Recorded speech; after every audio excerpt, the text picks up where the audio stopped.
અમદાવાદમાં નવરાત્રી મહોત્સવમાં બીભત્સ ચેનચાળા કરતા યુવકને પોલીસે ઝડપ્યો છે। શહેરના વટવામાંથી ગરબા સ્થળ પર બીભત્સ ચેનચાળા કરતા યુવકને પોલીસની શ્રી ટીમે ઝડપી લીધો છે। વટવાના ચામુંડા સોસાયટીનો રહીશ ગેટની આગળ ઊભા રહી અશોભનીય વર્તન કરતા ઝડપાયો છે।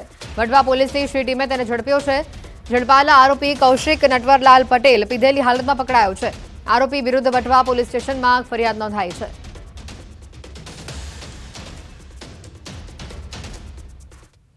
વડોદરાથી અન્ય સમાચાર। ડભોઈમાં રાધે કોમ્પ્લેક્સ સ્થિત હોટલ લેક વ્યૂના રૂમમાંથી આગ ભભૂકી ઉઠી।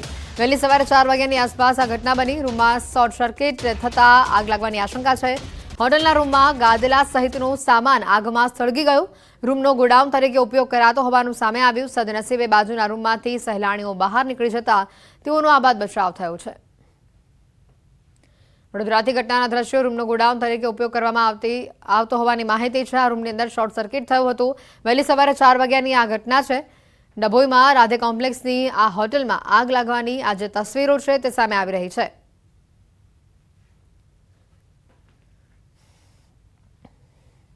ગુજરાત એટીએસને હાથે લાગી છે મોટી સફળતા। 1814 કરોડથી વધુનું એમડી ડ્રગ્સ ઝડપાયું છે। દિલ્હી અને ભોપાલમાં દરોડા પાડવામાં આવ્યા। ગુજરાત એટીએસ અને એનસીબીનું આ સંયુક્ત કામગીરી હતી। ડ્રગની ફેક્ટરી આખી પકડી લેવામાં આવી છે। ડ્રગની ફેક્ટરી પકડાવવામાં આવી હોવાની આ મોટી માહિતી આવી રહી છે। ગુજરાત એટીએસ અને એનસીબીનું આ સંયુક્ત ઓપરેશન કે જેમાં 1814 કરોડથી વધુનું એમડી ડ્રગ્સ પકડાયું છે। દિલ્હી અને ભોપાલમાં દરોડા પાડવામાં આવ્યા હતા। વધુ માહિતી મેળવીશું। સંવાદદાતા નવીન જોડાઈ ચૂક્યા છે ફોન લાઈન પર। નવીન, વધુ માહિતી શું?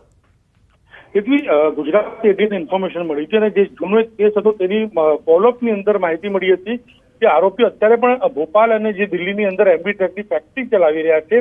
તેના આધારે ગુજરાત એટીએસ અને એનસીબીની સંયુક્ત ટીમે દરોડા પાડીને 1800થી વધુનું એટલે 1814 કરોડનું એમડી ડ્રગ અને ફેક્ટરી પકડી પાડી છે। 2 આરોપીઓની ધરપકડ પણ કરવામાં આવી છે અને તમામ લોકોની હાલ પૂછપરછ ચાલુ છે। જી બિલકુલ, આભાર માહિતી બદલ નવીન। ડ્રગ્સની ફેક્ટરી પકડાવા મામલે આ મોટા ખુલાસા થઈ રહ્યા છે। 1814 કરોડનું એમડી ડ્રગ્સ પકડાયું હોવાની માહિતી સામે આવી રહી છે। ગુજરાત એટીએસ અને એનસીબીની આ સંયુક્ત કામગીરી અહીંયા સામે આવી રહી છે।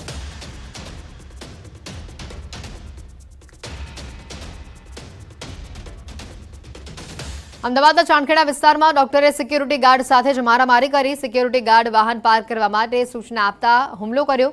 ડોક્ટરે અન્ય શખ્સોને બોલાવી સિક્યુરિટી ગાર્ડને માર માર્યો। પુષ્પમ હોસ્પિટલના ડોક્ટરે માર માર્યો હોવાની વિગત છે। સિક્યુરિટી ગાર્ડ સહિત 3 લોકો ઇજાગ્રસ્ત થયા હતા, જેઓને હોસ્પિટલમાં ખસેડવામાં આવ્યા છે। ચાંદખેડાની ઉપવન રેસિડેન્સીની આ ઘટના છે। સમગ્ર ઘટના સીસીટીવી કેમેરામાં કેદ થઈ છે। સોસાયટીના સભ્યોએ પોલીસ ફરિયાદ નોંધાવી હતી। ચાંદખેડા પોલીસે સીસીટીવી કબજે કરી કાર્યવાહી હાથ ધરી છે। જે રીતની આ ઘટના સામે આવી રહી છે, ચાંદખેડામાં ઉપવન રેસિડેન્સીની આ ઘટના છે। સમગ્ર ઘટનાના સીસીટીવી પણ સામે આવ્યા છે, જેને લઈને તપાસ હાથ ધરવામાં આવી છે। હોસ્પિટલના ડોક્ટરે માર માર્યો હોવાની માહિતી છે અને આ અંગે વધુ જાણકારી મેળવીશું। સંવાદદાતા ઋત્વિજ જોડાઈ ચૂક્યા છે ફોન લાઈન ઉપર। ઋત્વિજ, વધુ માહિતી શું? જી, વાત કરીએ તો જે પાર્કિંગના મુદ્દે આ માથાકૂટ થઈ હોવાનું સામે આવી રહી છે। સિક્યુરિટી ગાર્ડ અને જે ડોક્ટરના પરિચિતો તેને માર માર્યો હોવાનો હાલમાં આક્ષેપ કરવામાં આવી રહ્યો છે। જોકે સમગ્ર મામલાની જાણ જ્યારે પોલીસને કરવામાં આવી હતી ત્યારે પોલીસ તાત્કાલિક ઘટના સ્થળ પર પહોંચી હતી। જોકે બંને પક્ષ તરફથી ફરિયાદ ન કરવાનું જણાવવામાં આવ્યું છે, જેથી કરીને હાલમાં આ સમગ્ર મામલે પોલીસ દ્વારા પણ વધુ તપાસ શરૂ કરવામાં આવી છે। હાલમાં આ અંગે કોઈ ફરિયાદ થઈ નથી, પરંતુ જે સમગ્ર ઘટના છે તે સીસીટીવીમાં કેદ થઈ હોવાનું જાણવા મળી રહ્યું છે। આભાર ઋત્વિજ માહિતી બદલ।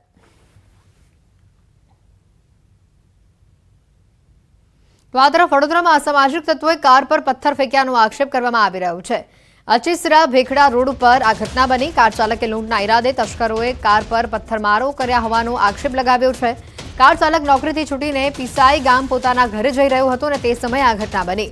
જોકે ચાલકે સાહસિકતા બતાવી કાર ઊભી ન રાખી કારને ઝડપી હંકારી દેતા મોટી દુર્ઘટના અહીંયા ટળી છે। રોડની બાજુની ઝાડીમાંથી તસ્કરોએ પથ્થરમારો કર્યો હોવાનો આક્ષેપ છે। ત્યારે ઘટનાને લઈને શ્રીનોર પોલીસે ગુનેગારોએ જાણ કરી છે। ખુલ્લો પડકાર ફેંક્યો હોય તેવા આ દ્રશ્યો સામે આવી રહ્યા છે।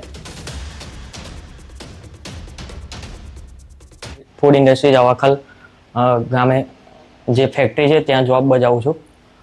ત્યાંથી હું 7:45 જેવો ઘરે જવા નીકળ્યો તો અચીસરા ભેખડાની વચ્ચે 2 રોડ ઉપર મેં માણસો જોયા, તો મેં ગાડીની સ્પીડ થોડી કરી અને નજીક જેવી ગાડીએ ઊભા થઈને પથ્થરમારો કર્યો ગાડી પર। અને ગાડીનો આગળનો કાચ ફોડી નાખેલો છે. જૂનાગઢના માણાવદરમાં તસ્કરો ત્રાટક્યા. સ્વામિનારાયણ મંદિર તેમજ એગ્રોની દુકાનમાં ચોરી કરી તસ્કરો સ્વામિનારાયણ મંદિરમાં રહેલી દાનપેટી જ ઉઠાવી ગયા. તો બીજી તરફ એગ્રોની દુકાન શટર તોડી દુકાનમાંથી રોકડ રકમની ચોરી કરવામાં આવી હોવાની માહિતી છે. ચોરી કરી ચોરો ફરાર થયા. ચોરીની સમગ્ર ઘટના ત્યાં લાગેલા સીસીટીવી કેમેરામાં કેદ થઈ છે. ચોરી કરતા 3 થી વધુ તસ્કરો સીસીટીવી કેમેરામાં કેદ થઈ ચૂક્યા છે. સ્વામિનારાયણ મંદિર અને એગ્રોની દુકાનમાંથી 55,000ની ચોરી કરી ચોર ફરાર થયા છે. સમગ્ર મામલે માણાવદરની પોલીસે તપાસ હાથ ધરી છે. ઘટનાના દ્રશ્યો સામે આવી રહ્યા છે. જૂનાગઢથી માણાવદરમાં એક સાથે 2 જગ્યાએ ચોરી કરવામાં આવી હોવાની માહિતી સામે આવી રહી છે. જે ઘટના સીસીટીવીમાં પણ કેદ થઈ છે. સ્વામિનારાયણ મંદિર અને એગ્રોની દુકાનમાં ચોરીની ઘટના સામે આવી છે. બંને ઘટનાના સીસીટીવી પણ સામે આવી રહ્યા છે. ત્યારે સીસીટીવી ફૂટેજના આધારે પોલીસ સમગ્ર મામલે તપાસ કરી રહી છે. ચોરી કરતા આ 3 તસ્કરો જે કેમેરામાં કેદ થયા હોવાની પણ માહિતી છે. છુપા પગે તેઓ ચોરી કરવા આવી રહ્યા છે. 5 થી વધુ શખ્સો આ કેમેરામાં કેદ થયા હતા. માણાવદર પોલીસ હાલ આ સીસીટીવી ફૂટેજને લઈને દોડતી થઈ છે અને સમગ્ર મામલે તપાસ કરવામાં આવી રહી છે. દાહોદથી અન્ય સમાચાર આવી રહ્યા છે. દેવગઢ બારિયામાં ખનીજ વિભાગનો સપાટો સામે આવી રહ્યો છે. મોટા પાયે ગેરકાયદે રેતી ખનન અહીંયા ઝડપાયું છે. 1 કરોડથી વધુનો મુદ્દામાલ જપ્ત કર્યાની આશંકા સેવાઈ રહી છે. સ્થાનિક પોલીસને સાથે રાખી મુદ્દામાલ કબજે કરવામાં આવ્યો. એક હિતાચી મશીન સહિત 5 હાઈવા ડમ્પર ઝડપાયા છે. રાત્રિના ખનીજ વિભાગની રેડથી અન્ય રેત માફિયાઓમાં ફફડાટ ફેલાયો છે.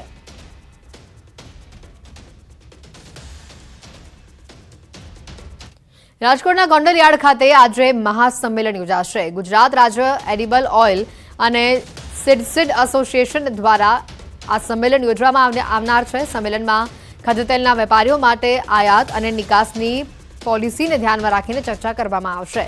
ખાદ્યતેલ અને તેલીબિયાની સાથે સંકળાયેલા વેપારીઓ આ સંમેલનમાં ઉપસ્થિત રહેશે. રાજકોટ જિલ્લા ભાજપ પ્રમુખ અલ્પેશ ઢોલરિયાની આગેવાનીમાં આ મહાસંમેલન બોલાવવામાં આવ્યું છે. બેઠકમાં વેપારીઓના વિવિધ પ્રશ્નોની ચર્ચા પણ કરવામાં આવશે.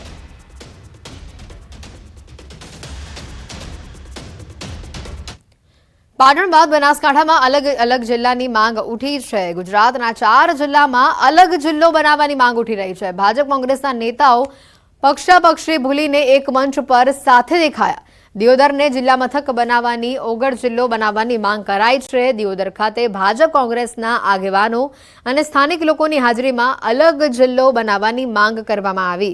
દિયોદરના રાજવીની ઉપસ્થિતિમાં ઓગળ જિલ્લા સંકલન બેઠક યોજાઈ, જેમાં ઓગળ જિલ્લા કોઓર્ડિનેશનલ કમિટીની રચના કરાઈ અને હાજર તમામ લોકોએ દિયોદરને જિલ્લા મથક બનાવવાની સરકારને રજૂઆત કરી છે. દિયોદરને જો જિલ્લો બનાવવામાં આવે તો રાધનપુર, સુઈગામ, બાભર, વાવ, થરાદ, લાખણી, બિલડી, કાંકરેજ આજુબાજુના તમામ વિસ્તારોને ખૂબ સરળતા રહે. ખેડૂત વર્ગ હોય, વેપારી વર્ગ હોય અને જે વિસ્તારની જનતા છે આ તમામને સરકારી કામકાજ માટે આવવા જવામાં દિયોદર સૌથી અનુકૂળ છે. ફક્ત દિયોદર તાલુકો જ એક એવો છે કે બધાને વચ્ચે પડે છે. બધા તાલુકાનું સેન્ટર એક જ સરખું થાય છે અને એને કારણે દિયોદર તાલુકાની જિલ્લો બનાવી અને ઓગળ જિલ્લો નામ આપવું ખૂબ જરૂરી છે. આજે આપણે પાકિસ્તાનમાં પણ આપણે હિંગળાજ માતાનો ઓગળજીનો નામ છે. એમ આપણે ઓગળજીનો કાયમી નામ રહે અને જિલ્લો ઓગળ જિલ્લો રહે અને હેડક્વાર્ટર દિયોદર થાય અને દિયોદરના અંદર બધી સુવિધાઓ છે અને સેન્ટ્રલ છે અને આપણે વર્ષોથી આપણી માંગણી છે. આપણે હમણાં કોઈ નવી માંગણી નથી કરતા. આજ આપણે 2017થી આપણે આ માંગણી ચાલુ છે. એનો સર્વે પણ થઈ ગયું છે. તો આ તરફ દાહોદમાં કોંગ્રેસે સ્માર્ટ સિટી અંતર્ગત બની રહેલા રસ્તાની કામગીરી અટકાવી. જૂના રસ્તા ઉપર જ ડામરની કામગીરી કરાતા વિરોધ દર્શાવવામાં આવ્યો. સ્થાનિકોએ હલકી ગુણવત્તાની કામગીરીના આક્ષેપ કર્યા. જૂના રસ્તાઓ ખોદી નવા રોડ બનાવવાની જાહેરાત કરવામાં આવી હોવાનો સ્થાનિકોનો દાવો છે. નવેસરથી રસ્તો બનાવવા સ્થાનિકો માંગ કરી રહ્યા છે. આ રોડ બ્લોક બનાવી ખોદીને આ રોડ બનાવવાનો હોય, જો ટેન્ડરમાં ના પણ હોય તો અમારી વિનંતી છે પ્રશાસનને કે આને નવો ટેન્ડર જાહેર કરી અને લોકોના ઘરમાં પાણી યા તો ગોવિંદનગર ખાતે આવેલી દુકાનોમાં પાણી ના ભરાય. મુખ્ય તકલીફ આ રસ્તાઓની છે. આ રસ્તાઓની ખરાબીના લીધે અમારી કમરની હાલત દેખો તમે, ગાડીઓ લઈને ફરવું પડે, શરમ આવે છે. દ્વારકા જિલ્લામાં ગત